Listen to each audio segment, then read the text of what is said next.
Hello everyone, welcome to our channel Knock Knock AR Education. So this is lecture number 2 in the series of group theory.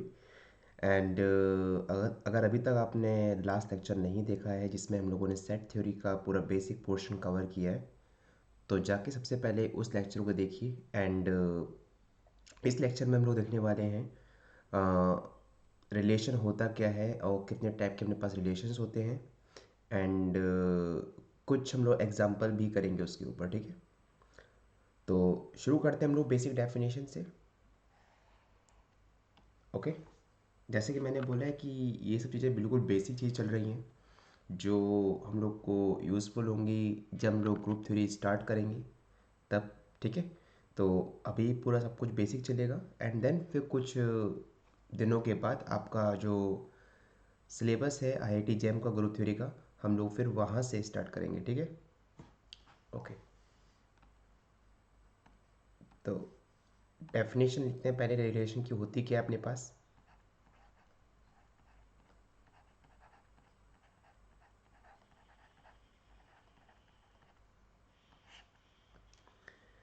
देखो भाई, होता क्या है कि यहाँ पर रिलेशन में हम लोग दो सेट के ऊपर हम लोग रिलेशन डिफाइन करते हैं, ठीक है। और आप लोग को मैंने लास्ट क्लास में कार्टेशियन प्रोडक्ट ऑफ सेट भी पढ़ाया था, ठीक है। तो जो बेसिकली जो रिलेशन होता है वो कार्टेशियन प्रोडक्ट का, दो सेट के कार्टेशियन प्रोडक्ट का सबसेट होता है। Is that clear? सिंपल है ना।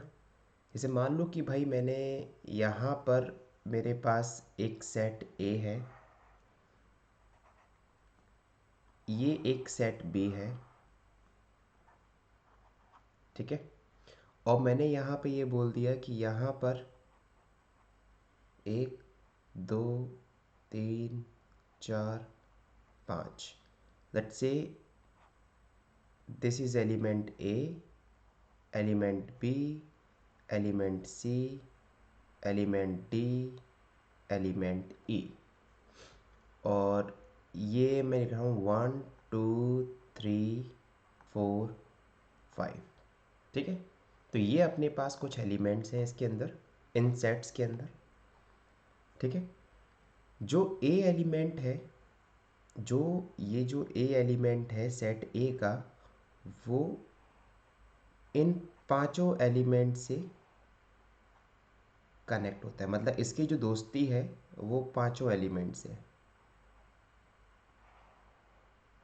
तो मैं क्या बोलूँगा यहाँ पे, कैसे लिखूँगा यहाँ पे कि A is connected with one, A is connected with two, A is connected with 3 as well as A is connected with 4 and A is connected with 5. Clear? अगर मैं B का देखता हूँ, ठीक है, जरा B का देख ले। मैंने ये बोल दिया जो B एलिमेंट है वो सिर्फ कनेक्ट करता है 2 से एंड 4 से। मतलब B की जो फ्रेंडशिप है वो सिर्फ 2 और 4 से है। तो B की जो फ्रेंडशिप है वो 2 हो गया एक तो, और एक 4 हो गया। अब मैं बात करूं अगर एलिमेंट नंबर सी की, तो मैं ये बोल दे रहा हूँ कि जो सी एलिमेंट है वो कनेक्ट करता है 3 से एंड 1 से एंड 5 से। तो जो सी एलिमेंट की जो दोस्ती है वो 1 से है, 3 से है एंड 5 से है। चलो ठीक है, इतना हम लोग देखते हैं अभी। तो आपको बेसिकली एक चीज़ तो दिख गया यहाँ पर कि हम लोगों ने यहाँ पे एक रिलेशन डिफाइन किया है इन दो सेट के बीच में कि कौन किसका फ्रेंड है। Is that clear? तो ये सभी जो एलिमेंट जो आने वाले हैं अपने पास, मैंने मान लो इसका मैंने एक सेट बना लिया, सबसेट बना लिया मैंने, ठीक है। ये सबसेट होगा अपने पास ए क्रॉस बी का। बात सही है? सही है ना बात?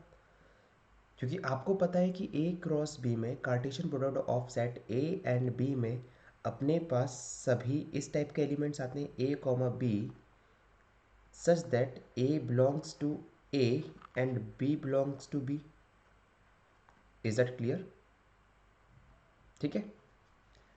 तो ये हम लोगों ने बेसिक एक रिलेशन हमने डिफाइन किया with the help of one example, ठीक है। अब ऐसे कितने रिलेशंस पॉसिबल हैं, पॉसिबल रिलेशन कितने हैं, कितने हम लोग डिफाइन कर सकते हैं, हम लोग उस पर भी काम करेंगे, ठीक है। चलो पहले हम लोग देखते हैं रिलेशन की बेसिक डेफिनेशन एंड देन हम लोग फिर आते हैं दोबारा से एग्जांपल्स की तरफ। सबसे पहली बात, रिलेशन डिफाइन करने के लिए आपके पास दो सेट होने चाहिए। तो भाई मैंने यहाँ पे दो सेट लिए, बी एनी टू सेट्स।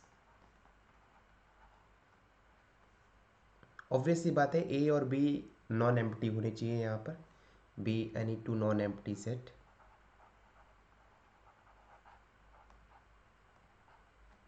अगर आपको रिलेशन डिफाइन करना है तो then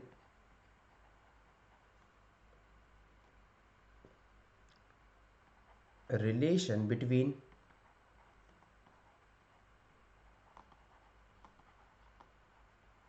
A and B is subset of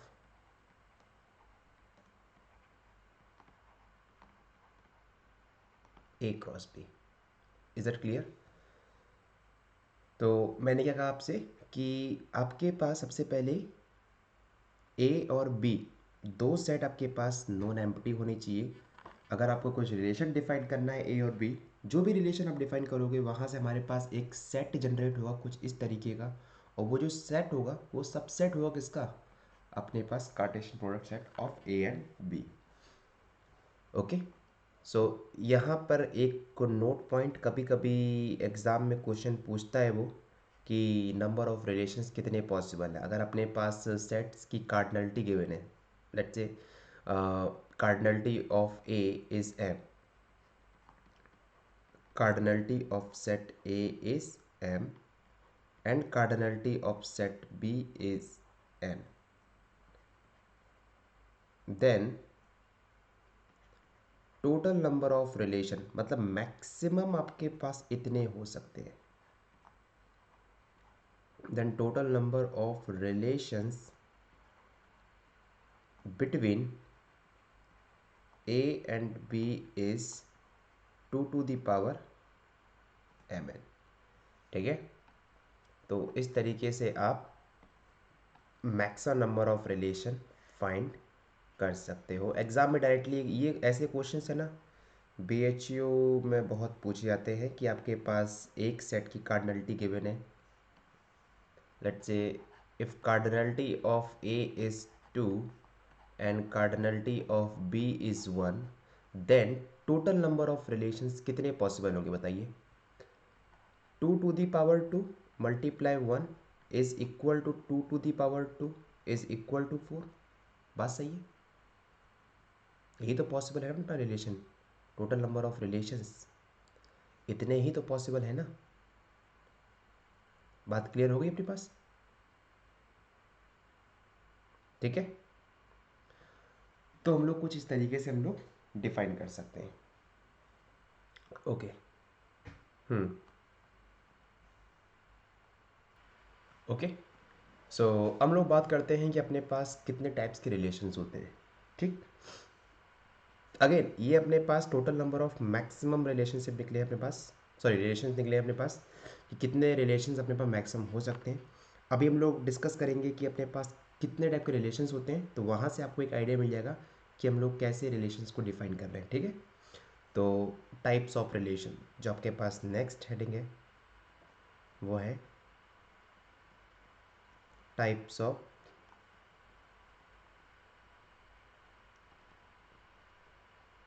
relations. तो पहले हम लोग देखेंगे रिफ्लेक्सिव रिलेशन।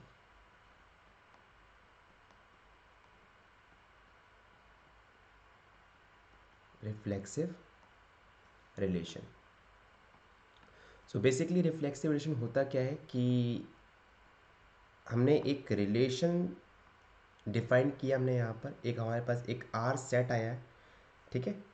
वो ऑब्वियस सी बात है सबसेट किसका होगा, R is subset of A cross A, ठीक है। मतलब अपने पास जो हम लोग सेट देख रहे हैं, जो सेट ए है हम लोग उस सेट पर देख रहे हैं कि रिफ्लेक्सिव रिलेशन सेटिस्फाई की मतलब रिफ्लेक्सिव रिलेशन की प्रॉपर्टी सेटिस्फाई हो रही है कि नहीं हो रही है। ठीक है, तो हमने उस सेट का खुद ही उसी सेट से हमने कार्टेशियन प्रोडक्ट करा के हम लोग चेक करेंगे कि अपने पास जो आर जो सेट बना है वो सबसेट है या नहीं, और वो आर सबसेट कैसा बनना चाहिए वो देखते हैं। Where R is said to be, इसको हम लोग भी एक सिंपल लैंग्वेज में समझेंगे भी, reflexive relation if every element, if for all a belongs to a such that a comma a belongs to r. Is that clear?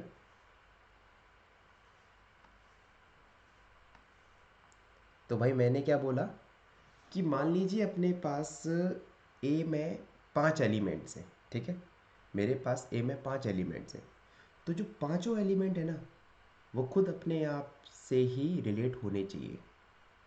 One one से relate होना चाहिए। देखो ध्यान से, इसका मतलब क्या है, अगर मैं ए कॉमा बी बोलता हूँ कि अपने पास ये रिलेशन सेट में जा रहा है, इसका मतलब क्या है कि जो ए एलिमेंट है वो रिलेट कर रहा है बी एलिमेंट से। बात तो सही है ना। जैसे हमने अगर ये बात करें, इसकी बात करें कि ए एलिमेंट वन एलिमेंट से रिलेट कर रहा है, क्यों? क्योंकि ए की जो दोस्ती है वो वन से भी है। ऐसी बात थोड़ी ना भाई ए की सिर्फ दोस्ती वन से भी है, वन से ही है, उसकी दोस्ती टू से भी है, थ्री से भी है, फोर से भी है एंड फाइव से भी है। सो पॉसिबल है कि एक एलिमेंट का जो रिलेशन है वो मोर देन वन एलिमेंट से हो सके। ठीक, ये पॉसिबल है। तो मैंने क्या बोला यहाँ पर कि जितने भी एलिमेंट अपने पास सेट ए में लिखे हैं वो खुद से ही रिलेट होने चाहिए, और उसके बाद चाहे वो किसी से भी हो हमें मतलब नहीं है। ठीक है, इसे कुछ एग्जांपल देखते हैं। और अगर ये प्रॉपर्टी सेटिस्फाई ना करे, ठीक है, मान लीजिए कि मेरे पास एक ऐसा एलिमेंट एग्जिस्ट कर गया ए में जहाँ पर मैं ये बोल रहा हूँ कि A comma A does not belongs to R, then the relation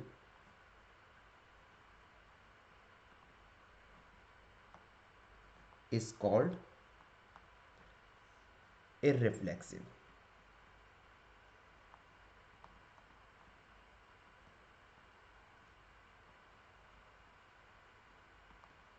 relation. Simple सा है ना। बताओ भी, अगर सभी एलिमेंट्स के लिए अपने पास ये कंडीशन सेटिस्फाई कर गई तो हम लोग क्या बोलेंगे? Reflexive relation. अगर हमारे पास एक ऐसा एलिमेंट एग्जिस्ट कर गया जो सेट ए में तो बिलोंग कर रहा है बट वो खुद से रिलेट नहीं हो रहा है, तो अपन लोग बोल देंगे वो अपने पास एक इररिफ्लेक्सिव रिलेशन हो जाएगा। ठीक है, इस एग्जांपल देखें। अगर मेरे पास मैंने सेट सेट एग्जांपल दिस, मैंने एग्जांपल के लिए मैंने अपने पास सेट डिफाइन किया 1 2 3। ऑब्वियस ही बात है जो भी रिलेशन सेट होगा वो अपने पास सबसेट होगा ए क्रॉस ए का। ठीक है, मैंने यहाँ पे कुछ रिलेशंस मैं डिफाइन कर दे रहा हूँ आपके पास, और बताना है कि आपको कि इसमें से कौन कौन से रिफ्लेक्सिव है, कौन सा रिफ्लेक्सिव है, और क्या है अपने पास। ठीक है, R1 मैंने डिफाइन किया 1,1, 1,2, 1,3, 2,2, 2,1, 3,2। R2 मैंने डिफाइन किया 1,1, 2,2, 2,3, 3,2, 3,3। R3 मैंने डिफाइन किया 1,1, 2,2, 2,1। और R4 मैंने डिफाइन कर दिया यहाँ पे एक एम्प्टी रिलेशन। ठीक है, अब देखो ध्यान से सुनो। रिफ्लेक्सिव रिलेशन की जो कंडीशन है, रिफ्लेक्सिव रिलेशन की जो कंडीशन है, उस कंडीशन ने हमें क्या बताया है कि जितने भी एलिमेंट अपने पास सेट ए में लाई करते हैं वो खुद से रिलेट होने चाहिए, ए रिलेटेड टू ए। बस इसने मुझे कंडीशन ने ये बताया है। और उसके अलावा अपने पास कोई भी इंफॉर्मेशन नहीं है। Is that clear? तो अगर मैं अब R1 में देखूं तो इसका मतलब क्या है कि 1 1 से रिलेट करना चाहिए, 2 2 से करना चाहिए, 3 3 से करना चाहिए। भाई इसके अलावा अपने पास कोई भी एलिमेंट सेट में हो, वो जो सेट है उसने रिफ्लेक्सिव रिलेशन की तो कंडीशन होल्ड कर दी ना। देखते हैं R1 में। R1 में क्या हुआ, 1 1 से रिलेट किया, कंडीशन सेटिस्फाई। मुझे इस एलिमेंट से मतलब नहीं है, इससे भी मतलब नहीं है। 2 2 से रिलेट किया तो ये वाला एलिमेंट हो गया, ये वाला एलिमेंट भी हो गया। मुझे इससे मतलब नहीं है, ना ही इससे मतलब है। बट इस सेट में 3,3 नहीं है। समझ रहे हो बात को समझ पा रहे हो? जो जो 3 एलिमेंट है वो खुद से रिलेट नहीं हो पा रहा है इस सेट में, तो इसीलिए अपने पास जो R1 है वो अपने पास क्या हो गया अब यहाँ पर इस केस में इररिफ्लेक्सिव। होपफुली एकदम इजी होगा ये कि मेरे पास एक ऐसा एलिमेंट एग्जिस्ट कर गया सेट ए में जिसकी हमें यहाँ पर सेल्फ इमेज नहीं मिल पा रही है, या वो खुद से ही रिलेट नहीं हो पा रहा है। अब बात करते हैं R2 पर। देखो R2 में 1 1 है, 2 2 है एंड 3 3 भी है। अब बोलोगे सर इसमें ये 2 3 और 3 2 भी तो है। भाई मुझे इससे मतलब ही नहीं है, मेरे पास कंडीशन क्या है कि सेट ए के सभी एलिमेंट खुद से रिलेट होने चाहिए। सिंपल सी बात है ना। उसके अलावा उसमें कुछ भी एलिमेंट आ सकते हैं। ठीक है, तो अपने पास ये जो R2 है वो अपने पास यहाँ से क्या हो गया,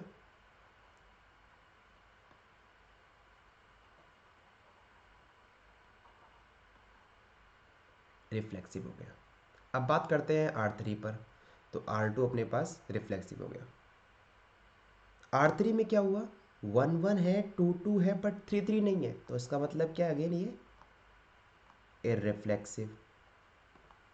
अब बोलोगे सर ये R4 अपने पास ये एम्प्टी रिलेशन कैसे आएगा? अरे भाई मैंने ये बोल दिया कि कोई भी एलिमेंट, मैंने वहाँ पे एक ऐसा रिलेशन डिफाइन कर दिया जहाँ पर वो चीज़ पॉसिबल ही ना हो। जैसे मान लो कि मैंने यहाँ पर 2 सेट डिफाइन किए, ए बी सी, और एक में डिफाइन कर दिया 1 2 3, और मैंने बोल दिया यहाँ पे कि रिलेशन में कि A should be proper divided by some element B, और बी एलिमेंट कहाँ से आ रहा है अपने पास? भाई ये एक वेरिएबल है, ये एक नंबर से कभी भी डिवाइड नहीं हो पाएगा।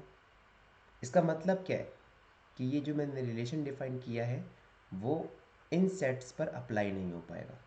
ठीक है, इसका मतलब क्या है कि यहाँ पर अपने पास जो रिलेशन होगा, रिलेशन सेट, वो क्या होगा, एक एम्प्टी सेट होगा। ठीक है, तो यहाँ पे भी सेम इस तरीके से मैंने यहाँ पे R4 सेट एक एम्प्टी सेट डिफाइन किया है। इसका मतलब क्या है कि यहाँ पे कोई भी एलिमेंट किसी से भी रिलेट नहीं हो पा रहा है। अगेन, तो सर इस केस में अपने पास अभी ये क्या हुआ, रिफ्लेक्सिव होगा या इररिफ्लेक्सिव होगा? ठीक है, देखते हैं इसके ऊपर। आप बेसिक डेफिनेशन में जाओ। इररिफ्लेक्सिव के लिए हमने एक कंडीशन पढ़ी थी कि अगर हमारे पास एटलीस्ट एक एलिमेंट ऐसा एग्जिस्ट करे सेट ए में जहां पर हम ये बोल सके कि A comma A does not belongs to R. भाई यहाँ तो अपने पास तीनों ही एलिमेंट एग्जिस्ट कर रहे हैं जहाँ पे ये कंडीशन ट्रू नहीं हो पा रही है। इसका मतलब क्या, ये जो होगा वो अपने पास क्या होगा इस केस में, इररिफ्लेक्सिव होगा। सबको बातें एकदम क्लियर हो गई? ठीक है, अब मन में क्वेश्चन आया कि सर अगर, ये तो बात होगी नॉन एम्प्टी के लिए, ठीक है, अगर अपने पास सेट ए एम्प्टी हो तो मतलब उसमें एक भी एलिमेंट नहीं है, ए इज एम्प्टी, अगर ए में कोई भी एलिमेंट नहीं है तो भाई आप रिलेशन किस पे डिफाइन करोगे? तो जो अपने पास जो भी यहाँ से रिलेशन बनेगा वो क्या बनेगा अपने पास? वो भी एम्प्टी बनेगा। अब मन में क्वेश्चन आया कि सर, और जो आर है वो अपने पास सबसेट होगा ए क्रॉस ए का। बात क्लियर है? R1 sorry. तो सर इस केस में ये रिफ्लेक्सिव होगा या इररिफ्लेक्सिव होगा? ये भी क्वेश्चन बना है। तो यहाँ पे मैं कुछ पॉइंट्स लिखवा दे रहा हूँ। तो note point 1, empty relation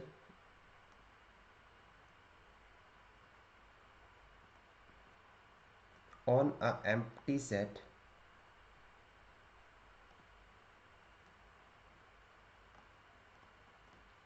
is always reflexive relation, is always reflexive relation, point number 1। and point number 2 क्या है? empty relation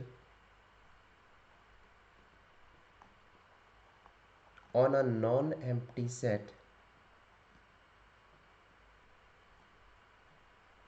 is always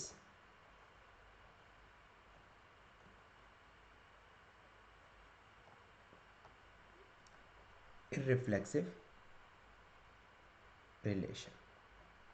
clear? तो ये हम लोगों ने बेसिक चीज़ें पढ़ी अभी तक। तो अगर आपके पास एम्प्टी सेट है तो ऑब्वियस ही बात है उसके रिस्पेक्ट में जो अपने पास रिलेशन निकलेगा वो क्या आएगा अपने पास? एम्प्टी, जो कि हमेशा रिफ्लेक्सिव होगा। और अगर अब एम्प्टी रिलेशन अपने पास नॉन एम्प्टी सेट के लिए निकलता है तो वो हमेशा अपने पास क्या होगा इस केस में? इररिफ्लेक्सिव। क्लियर? तो अब बात आती है कि सर अगर मान लो कि एग्ज़ाम में क्वेश्चन पूछ लिया जाए नॉन एम्प्टी सेट के लिए अगेन, कि कितने total number of reflexive relation या इररिफ्लेक्सिव रिलेशन हो सकते हैं उस सेट के ऊपर, तो उसके लिए एक शॉर्ट ट्रिक।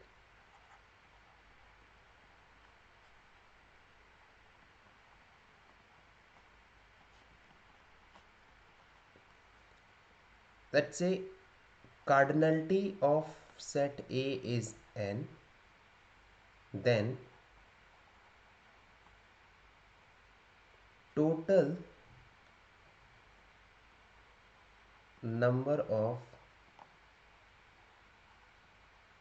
रिफ्लेक्सिव कह दो या फिर आप कह दो इररिफ्लेक्सिव। आपको पता है या तो वो रिलेशन रिफ्लेक्सिव होगा या तो अपने पास वो इररिफ्लेक्सिव होगा।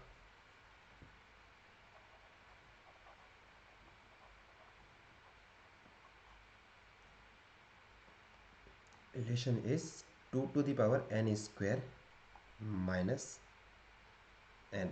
क्लियर? इस तरीके से आप टोटल नंबर ऑफ रिफ्लेक्सिव और इररिफ्लेक्सिव रिलेशन निकाल सकते हो। ठीक है? ओके, सो अब हम लोग बात करते हैं थोड़ा बहुत सिमेट्रिक रिलेशन एंड देन उसके बाद हम लोग बात करेंगे ट्रांजिटिव रिलेशन की। तो जो हमारे पास सेकेंड टाइप ऑफ रिलेशन होता है वो होता है symmetric relation.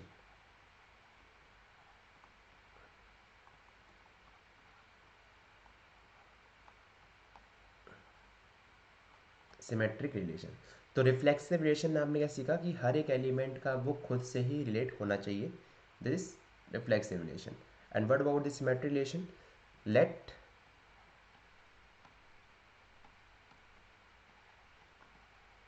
A B any set,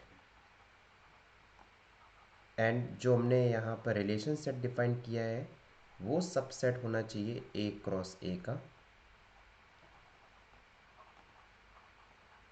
then R is said to B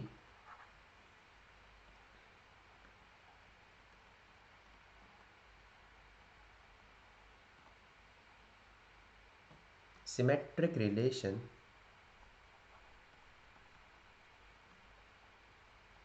if, अब देखो ध्यान से, आर को हम लोग सिमेट्रिक रिलेशन कब बोलेंगे?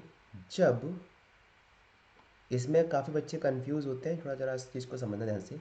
जब कोई एलिमेंट अपने पास बिलोंग करे रिलेशन में, उसके बाद कहानी शुरू होगी, ठीक है। उससे पहले कोई भी कहानी नहीं है। मैंने क्या बोला कि कोई एलिमेंट अपने पास बिलोंग कर रहा है रिलेशन से, और हम ये इम्प्लाई कर दें कि जो बी कॉमा ए एलिमेंट है, मतलब ए कॉमा बी, ए एलिमेंट आ रहा है ए से एंड बी एलिमेंट भी आ रहा है ए से, तो उसके रिस्पेक्ट में इसकी रिवर्स इमेज भी उस सेट में होनी चाहिए। Is that clear? तो ये हो गया अपने पास सिमेट्रिक रिलेशन। अब देखो मैंने यहाँ पर ऐसा फॉर ऑल वर्ड का मैंने यूज़ कहीं भी नहीं किया है कि ये कंडीशन हर एक एलिमेंट ए के लिए ट्रू होनी चाहिए, नहीं। मैंने क्या बोला कि अपने पास रिलेशन सेट में अगर कोई एलिमेंट आ गया, let's say A comma B, तो उस केस में उसकी जो रिवर्स इमेज है वो भी उस सेट में होगी, तभी हम बोलेंगे वो अपने पास सिमेट्रिक रिलेशन की प्रॉपर्टी को फॉलो कर रहा है। अदरवाइज क्या बोलेंगे? अदरवाइज बोलेंगे उसको एसिमेट्रिक। तो एसिमेट्रिक के लिए कि मैंने ये तो बोला कि ए कॉमा बी बिलोंग कर रहा है आर में, but B comma A does not belongs to R, then R is said to be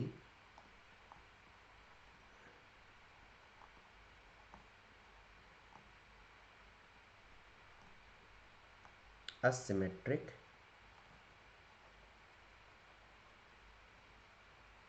relation. Clear? इसे एग्जांपल देखते हैं दोबारा से। मान लीजिए मैंने एक सेट लिया, वही दोबारा से 1 2 3, और मैंने इस सेट पे मैंने रिलेशन में डिफाइन किया, R1 मैंने निकाला 1,1 2,2 3,3। बताइए ये सेट अपने पास रिफ्लेक्सिव है कि नहीं? पहले रिफ्लेक्सिव तो है, क्योंकि देखो हर एक एलिमेंट खुद से ही रिलेट हो रहा है। वन एलिमेंट वन से रिलेट किया, टू एलिमेंट टू से रिलेट किया, थ्री एलिमेंट थ्री से हो रहा है, ठीक है। तो ये अपने पास जो रिलेशन है वो रिफ्लेक्सिव तो हो गया। क्लियर? अब लोग बात करते हैं क्या ये सिमेट्रिक है। अब देखो सिमेट्रिक के लिए हमें इस सेट से कोई मतलब नहीं होना चाहिए, हम देखेंगे सिर्फ और सिर्फ R1 को, रिलेशन को। ऑब्वियस सी बात है कि वो एलिमेंट भी डिफाइन होना चाहिए, तो वो जो कि सेट ए से आएगा, ठीक है। R1 में हमने 1,1 देखा, तो 1,1 का जो रिवर्स होगा, जो रिवर्स इमेज होगी वो खुद 1,1 होगी, तो यहाँ पे कंडीशन सेटिस्फाई हो गई। 2,2 की रिवर्स इमेज क्या होगी? यही सेम होगी। 3,3 की रिवर्स इमेज क्या होगी? सेम यही होगी। इसका मतलब क्या है कि ये सिमेट्रिक रिलेशन की प्रॉपर्टी को फॉलो कर रहा है। Is that clear? याद रखो रिफ्लेक्सिव और सिमेट्रिक दोनों में डिफरेंस क्या है कि बेसिकली रिफ्लेक्सिव में हम लोग सेट के हर एक एलिमेंट को चेक कर रहे हैं कि उसकी सेल्फ इमेज मिल रही है कि नहीं मिल रही है, right. But in the case of symmetric relation we are just checking in the relation set, like कि अपने पास कोई एलिमेंट है रिलेशन में, उस एलिमेंट की जो रिवर्स इमेज है, जो प्री इमेज है, वो अपने पास उस सेट में ही होनी चाहिए। किसमें? रिलेशन सेट में। क्लियर? ओके, कुछ एग्जांपल और ले लेते हैं इसी सेट के ऊपर। मान लीजिए मैंने यहाँ पर R2 डिफाइंड किया 1,1 2,1 एंड 1,2। बताइए क्या ये अपने पास रिफ्लेक्सिव है? देखो रिफ्लेक्सिव के लिए वन एलिमेंट की सेल्फ इमेज होनी चाहिए, वो है। टू एलिमेंट की सेल्फ इमेज होनी चाहिए, क्या यहाँ पर है? अपने पास नहीं है। एक एलिमेंट के लिए भी नहीं दिखा तो तुरंत बोल दो नॉट रिफ्लेक्सिव, मतलब इररिफ्लेक्सिव।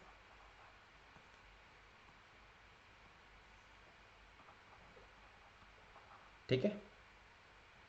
क्लियर? अब बात करते हैं सिमेट्रिक के लिए। तो कुछ सिमेट्रिक के लिए इस एलिमेंट की जो इस एलिमेंट का जो इन्वर्स होगा वो क्या होगा? 1,1 सेम ही रहेगा, तो यहाँ पे ये प्रॉपर्टी सेटिस्फाई। 2,1 का इन्वर्स क्या होगा? 1,2, जो कि एलिमेंट ये दे रखा है। देखो ध्यान से, जैसे ही हमने 2,1 देखा, 2,1 बिलोंग कर रहा है आर से, तो भैया इसका रिवर्स भी तो बिलोंग करना चाहिए ना, 1,2। वो भी बिलोंग कर रहा है आर से। मतलब इस एलिमेंट के लिए जो सिमेट्रिक की प्रॉपर्टी है वो सेटिस्फाई होगी। अब जब बात करते हैं इस एलिमेंट पर, तो 1,2 बिलोंग कर रहा है, तो भाई 2,1 भी मेरे पास बिलोंग कर रहा है इसमें। इसका मतलब क्या है कि यहाँ पर ये सिमेट्रिक रिलेशन भी की प्रॉपर्टी को ही सिर्फ सेटिस्फाई कर रहा है अभी। ठीक है, तो दिस इज सिमेट्रिक रिलेशन। कुछ और एग्जांपल ले ली। Let's say R3 1,2 2,3 3,1। ठीक है, ये बताइए कि अगर हम पहले एलिमेंट को देखें 1,2 ऑब्वियस ही बात है ये रिफ्लेक्सिव तो नहीं है। पहले यहाँ पे एक दो नॉट रिफ्लेक्सिव, रीज़न पता है आप सबको? अभी रीज़न सिंपल सा है कि सर अपने पास यहाँ पर हर एक एलिमेंट की एटलीस्ट मेरे पास एक ऐसा एलिमेंट है जिसकर गया सेट ए से जिसकी सेल्फ इमेज नहीं मिल रही यहाँ पे। तो जो वन एलिमेंट है वन की सेल्फ इमेज नहीं मिल रही है यहाँ पर, उसके आगे जाने की ज़रूरत नहीं है। ठीक है, अब बात करते हैं सिमेट्रिक है कि नहीं है। देखो भाई 1,2 तो बिलोंग किया आर से, R3 से। क्या 2,1 अपने पास सेट से बिलोंग कर रहा है क्या? R3 से नहीं कर रहा है। अगर मेरे पास एक भी एलिमेंट ऐसा मिल जाए जो ये प्रॉपर्टी सेटिस्फाई ना करे, तुरंत क्या बोल दोगे आप लोग कि जो वो रिलेशन है वो क्या अपने पास कैसा है? Asymmetric relation. ओके, चलो एक प्रैक्टिकल एग्जांपल ले लें। मैंने यहाँ पे एक रिलेशन डिफाइन किया है R4, और मैंने ये बोल दिया कि इस रिलेशन में जो एलिमेंट्स आ रहे हैं वो कैसे आ रहे हैं, मतलब ए एलिमेंट बी से रिलेट कब कैसे कर रहा है? If and only if A is father of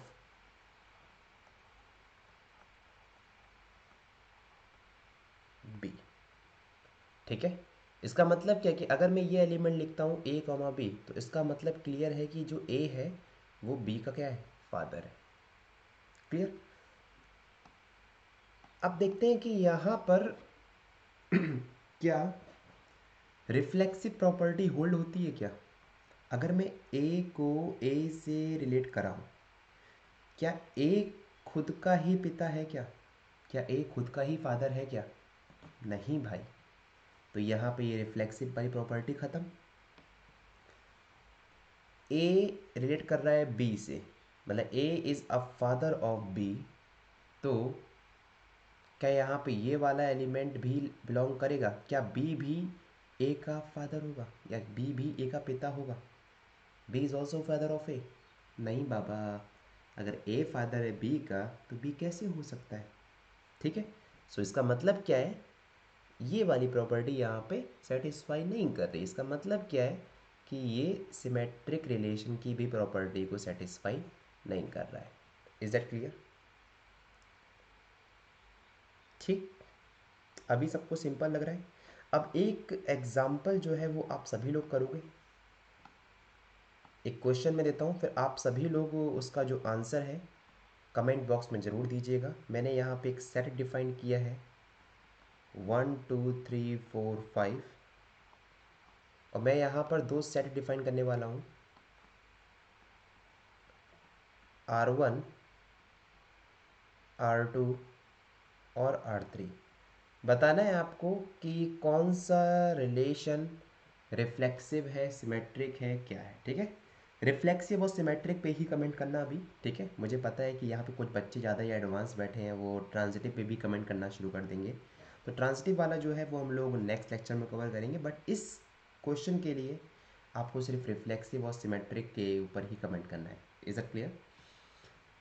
तो R1 अपने पास है 1,1 1,3 1,4 2,3 3,2 4,1 5,5 4,4 3,3। बताना है कि ये अपने पास रिफ्लेक्सिव है या सिमेट्रिक है, या इररिफ्लेक्सिव है या असिमेट्रिक है।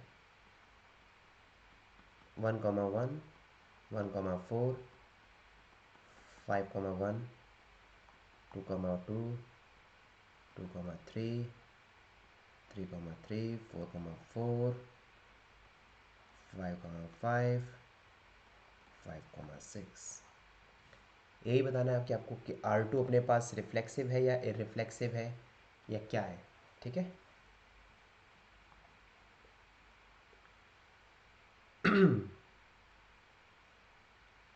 और 1,3, 3,1,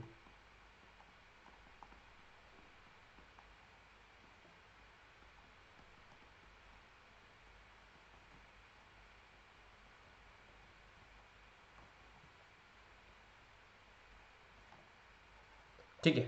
तो आपके पास मैंने यहाँ पे ये 3 सेट डिफाइन किए हैं, R1, R2, R3। बताना है सबसे पहले कि ये रिलेशन डिफाइन होंगे कि नहीं होंगे, ये रिलेशन है भी या नहीं। एंड देन सेकंड पॉइंट आपको कमेंट में लिखना है। सबसे पहले आपको ये आंसर जो आपको लिखना होगा ना इस क्वेश्चन के लिए, वो ऐसे लिखना है कि R1 रिलेशन है या नहीं, R2 रिलेशन है या नहीं, R3 रिलेशन है या नहीं।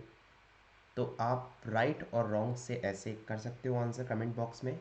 And second thing, R1 symmetric है या रिफ्लेक्सिव है, तो आपको ऐसे लिख देना, रिफ्लेक्सिव एंड सिमेट्रिक। और अगर इररिफ्लेक्सिव असिमेट्रिक है तो यहाँ पे रिफ्लेक्सिव की जगह पे आपको लिखना है इररिफ्लेक्सिव, एंड सिमेट्रिक की जगह लिखना है असिमेट्रिक। ठीक है। सो होपफुली हम लोग इस क्वेश्चन का आप लोग आंसर कर सकते हो आराम से। ठीक है। एंड मिलते हैं हम लोग नेक्स्ट लेक्चर में इस क्वेश्चन के साथ में। एंड नेक्स्ट लेक्चर में हम लोग देखेंगे कैसे हम लोग total number of symmetric relation निकालते हैं। एंड देन फिर हम लोग बात करेंगे नेक्स्ट लेक्चर में एंटी सिमेट्रिक के ऊपर as well as transitive relation के ऊपर। ठीक है। Then we will start from the next lecture I think partition of set and equivalence relation also. Okay, so see you on the next lecture. So till then take care, bye bye. And अगर अभी तक आपने channel को subscribe नहीं किया, जाके सबसे पहले चैनल को सब्सक्राइब कीजिए, नॉक नॉक AR एजुकेशन, क्योंकि अब आपके लिए Alka ma'am already integral calculus का कोर्स शुरू कर चुकी हैं। नहीं देखा है जाके सबसे पहले वो देखिए जाके भाई, क्योंकि आपको पता है कि IIT जैम में अप्लाइड पार्ट का क्या रोल रहता है। ठीक है। और जो मैं आपको ग्रुप 3 पढ़ाने वाला भी हूँ ना, वो मैं आपको एज एन एक अप्लाइड पार्ट की तरह पढ़ाऊँगा। ठीक है। पता भी नहीं चलेगा कि आपका कब ग्रुप 3 ख़त्म हो जाएगा। और वो चीज़ हम लोग कोशिश करेंगे यहाँ पर कि उस चीज़ को बनाए रखें। ठीक है। सो ये अपने पास यूट्यूब चैनल नेम है, इसको आप जितना हो सकता है उतना शेयर कीजिए। सो मिलते हैं नेक्स्ट लेक्चर में। Till then take care, bye bye, see you, thank you so much.